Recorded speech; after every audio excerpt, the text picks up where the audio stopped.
మగవారికి చూడవయ్యా, మగవారికి చూడబడుతున్నావు. అయినా అడ్డబట్టలతోనే అరసి ఆ అరసి వద్దకు వెళ్ళి నీవు ఏమి కొడవాడవయ్యా?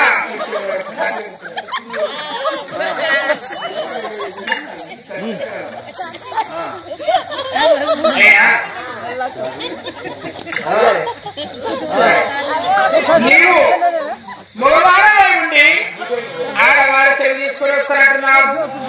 నీవు రాజాది రాజు అని, నీవు జమలవంతుడు అని అదేపోతున్నావు. ముహూర్తం కూడా ఇప్పుడు నీకున్నది బొచ్చు బొచ్చే ధైర్యం పెద్దది.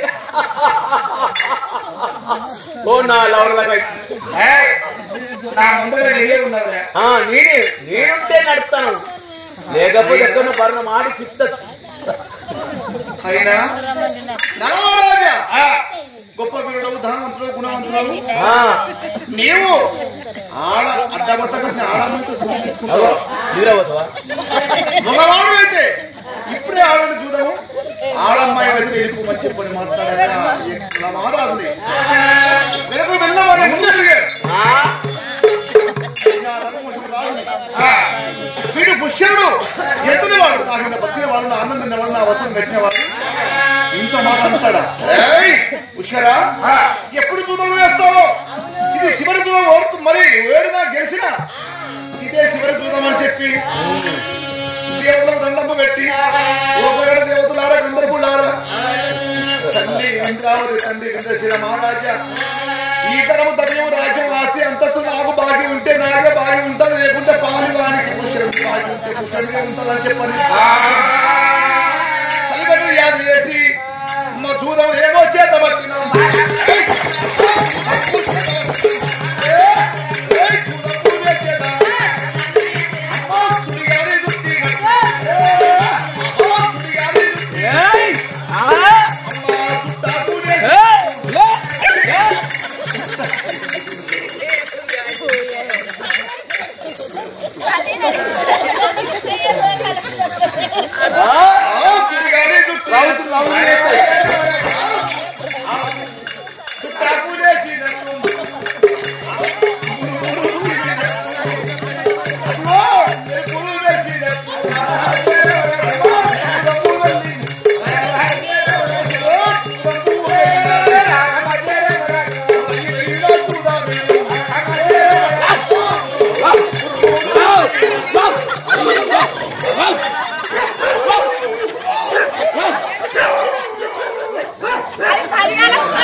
నాయన బ్రాహ్మణం, ఇది చివరి దూరము.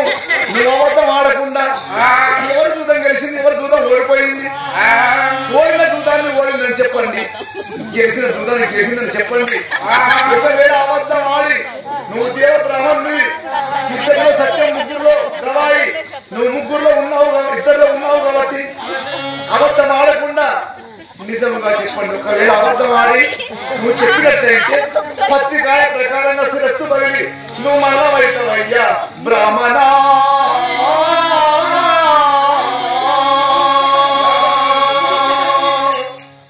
అయినా నారదునికైనా కళామే భోజనం, నాకైనా గాని శరీశ్వరుని కాబట్టి నాకు కళామే భోజనం. నేను ఎప్పటి దేవుడు వెళ్తా, ఎప్పటికీ ఓ వెంకటగిరి రమణ అని దేవుని వెళ్తారు ఎప్పటికీ. ఇంకేమైతుంది నాకు దూరంలో నా మహిమతోటి మళ్ళీ నడమారాజుతో గెలిచింది కానీ ఈ మళ్ళీ పుష్కరమారాజుతో ఓడిపోయింది అంటున్నా. ఇప్పుడే పానం పోతుంది మళ్ళీ నా మహిమతోటి నడమారా దూదమే తినేశాను. ఆ పుష్పర మహారాజు పైన వేశాను. అయ్యో పాపం నీ జూదము ఈ ఓడిపోయినాడయ్యా మహారాజా. అతను జూదమే గెలిచాడు పాపం. నాదే గెలిచాడు కదా మీరే.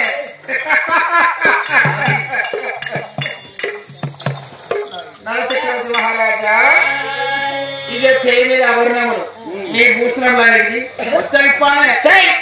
నీ భూషణములు ఆభరణములు సొమ్ములు స్వగధాలు ఇచ్చి కట్టి బట్ట దొరలు గాని ఈ పట్టం నీదే, నాది. నీ ఇల్లు నీదే, సభ నాదే. ఆ లాటరు నీదే, ఆ పిక్చర్ రూమ్ నీదే. ఏమి పిక్చర్ రూమ్ కిచెన్ రూమ్ నాది నీదే. నీ యొక్క సొమ్ములు నాకు ఇచ్చే. ఆ పిల్లి గుద్ద నీదే, ఆ పిల్లి గుద్ద నీదే. దిగుడు దిగుడు నీదే. కూర్చుంటాడు మళ్ళా. అన్న అన్న పిలుపు కాకుంటూ ధనం వచ్చాడు కదా, సొమ్ము వచ్చాడు కదా, నా కింద ఓడాడు చక్రవర్తి మహారాజా.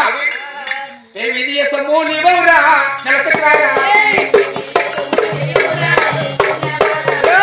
చక్రవర్తి, నీవు ఏమి ఇది సొమ్ము నీవరా చక్రవర్తి.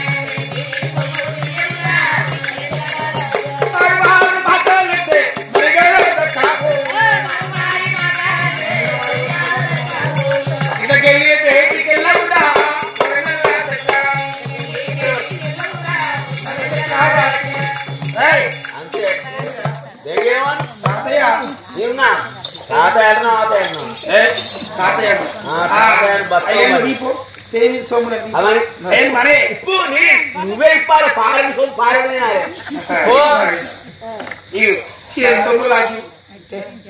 ఎన్నడు ఏ రోజు కూడా చూద్దాము చెప్పకుండా కొడుకు చెప్పకుండా చెప్పకుండా ఈ బాధమైన మాటకు భరింపు లేక చూదాములా ఓడిపోయినా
నీదే ఇప్పుడు. అరే ఇట్లాను పుష్పరా ఇప్పుడు అన్నా నువ్వు ఏమన్నానే? ఈ ఇల్లు నీది కాదు, ఈ మేడ నీది కాదు. ఇక నుండి ఎవరైనా కానీ దగ్గర ఇచ్చిన ఇద్దరు ఒక చేతికి ప్రధాని గారు వేశారు.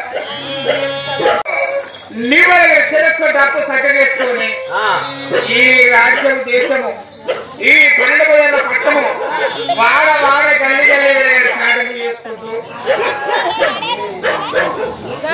కుక్కల్లో లేని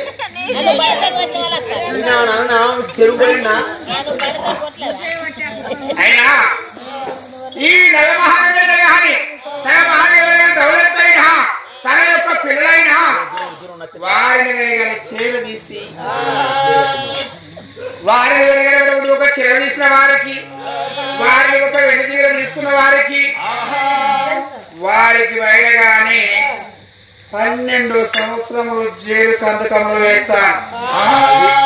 ఇప్పుడు నీ కనరు పెద్దది, నీ కనరు పెద్దది, నీ కనరు కదర్ అని వారిని ఎవరిని నిర్ణయిస్తారో వారు 12 సంవత్సరాలు జైలు కందకములు వేస్తారు అని చెప్పి మరి ఇద్దరు ఒక ప్రధాని వాళ్ళతో కానీ ఊరితో సాధింపు చేశాను. వారికి తెలియజేశాను, నేను రాత్రి తెలుసుకున్నా, నీ సొమ్ములు తెలుసుకున్నా, నీ సొమ్ము తెలుసుకున్నా, నీ కట్టు వస్త్రం వెళ్ళరా వెళ్ళు, ఇక్కడ ఉంటే నీ ప్రాణం ఇస్తాను వెళ్ళరా మూర్ఖుడా. కోపము చేత నా భార్యతో చెప్పకుండా ఓడిపోయి రాజ్యమును దేశమును భుజకృతములు మళ్ళీ మాన్యములు అన్ని కూడా వదిలే నా ఏమైనా లాస్ట్ ఏమన్నా చివరికి ఏమన్నాడు, ఒరే నలమహారాజా నీ వస్త్రం కట్టిన వాడేవాడు, నీ అన్నం తిన్న వాడేవాడు, నీ కింద బతికిన వాడు ఎవడురా వెలుడా అని చెప్పి మరే చెప్పి మాట్లాడుతున్నాడు. తమ్ముడా పుష్కర, చిన్నతనంలో చేసిన సహాయము నీ ధర్మము, నేను చేసిన ధర్మాన్ని మర్చిపోయి ఇప్పుడు వెళ్ళరా అని మాట్లాడుతున్నావు. వెళ్తారు, నేను చెప్పిన ప్రకారంగా వెళ్తారు.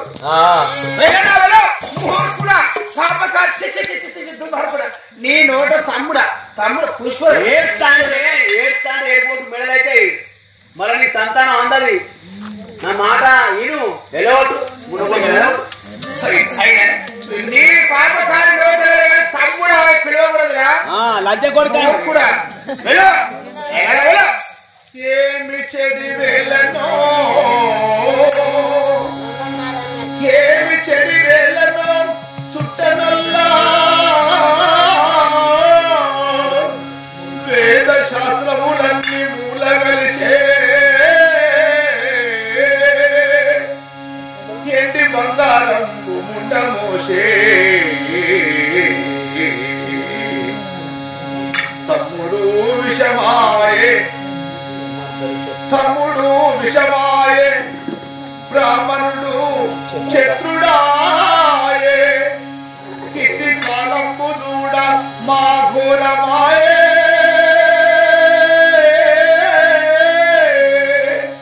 ఇక నేను చేదు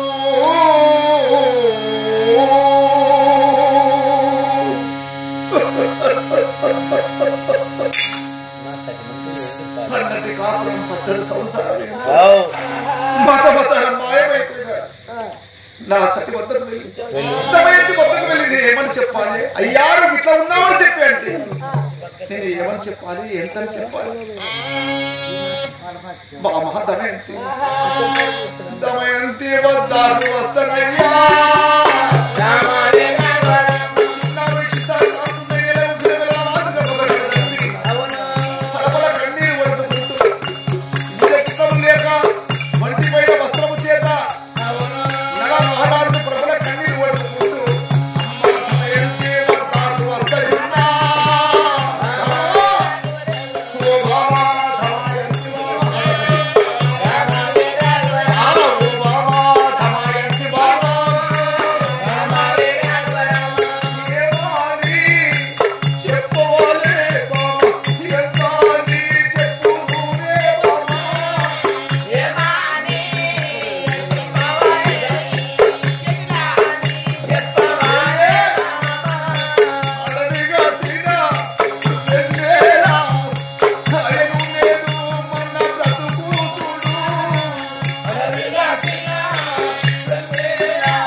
వాడై నెలగూకిన వెన్నెల కలదప్పినట్టు మబ్బుల్లో చంద్రుడు మాయమైనట్టుగా నీ పైన ఉన్న భూషణములు హవర్ణములు మణిపుత్తలములు బంగారు మహత్తోళ్ళు నీ భుజసిద్ధములు అన్ని తీసి వచ్చింత కాంతుడవై గడగడ వణుక్కుంటూ పలపల కన్నీరు వడుపుతున్నావు.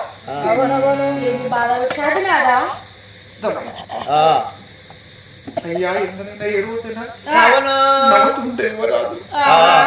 ఈ రోజు చిన్నపై ఉన్నావు, నీకు ఏ బాధ వచ్చాది స్వామి చెప్పమంటున్నావు?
సొమ్ములు లేకుండా ఏమి లేకుండా భూకరణం లేకుండా నేర్చుకుని వస్తున్నావయ్యా, నీ బాధ నాకు చెప్పవా అని మాట్లాడాలి.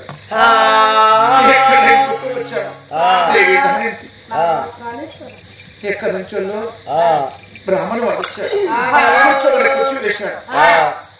కుర్చీ వేయగానే అయ్యా నా రాజ్యంలో ప్రజలు ఎలా జీవిస్తారు, రాబోయే సంవత్సరాలు వర్షాలు కొడతాయా కొట్టాయా పండ్లు పండుతాయా పండగ, నా యొక్క రాజ్యం సంగతి చెప్పమని చెప్పి పంచాంగం చూడమని చెప్పమన్నాడు. పంచాంగం చూసినాక అయ్యా మహాధర్ముడు నీవు మహారాజా నువ్వు సత్యవంతుడు ధర్మాత్ముడు, ఇక ఒక ధర్మం అడుగుతున్నా అన్నాడు. ఏమడుగుతున్నా కూడా బ్రాహ్మణుడు అన్నదానం గోదానం అయినా వస్త్రదానం ఇవే ధర్మాలు కోరుతుంది అనుకున్నాను. చేతిలో చేసి అవే ఇచ్చారు. నాకు ఏ ధర్మం వద్దు కానీ నలమహారాజు నీ జూదమంటే అగ్గిలో వేస్తా కాదు నీటిలో వేస్తా మునిగదు ఎంతోమంది అన్నారు. అందుకోసమే నీవు నాతో జూదం ఆడమని చెప్పని ఆ బ్రాహ్మణుడు అన్నాడు. బ్రాహ్మణ అయినా నువ్వు పెద్దవాడు, నేను రాజుని, నీతో జూదం ఆడి జూదంలో ఓడిస్తే 10 మందిలో పాటలు అవుతాయి, నవ్వులో నవ్వులైతాయి. నీకు మాట ఇచ్చాను కాబట్టి నా అంత రాదైతే అతనితో జూదం ఆడతాను. నేను నీలాంటి వాడితో వేద బ్రాహ్మణుతో నేను జూదం ఆడతానని కందర్పపురి పట్టణం పరిపాలించే నశినవారు కుమారుడు పుష్కరుడు అతని వద్దకు వెళ్ళి ఏం చెప్పినాడు. ఆ పుష్కరుడు నా ముందుకు వచ్చి ఒరే నలమహారాజా నలమహారాజా నీవు నాతో జూదం ఆడరా అని చెప్పి నా ముందుకు వచ్చి అన్నాడు.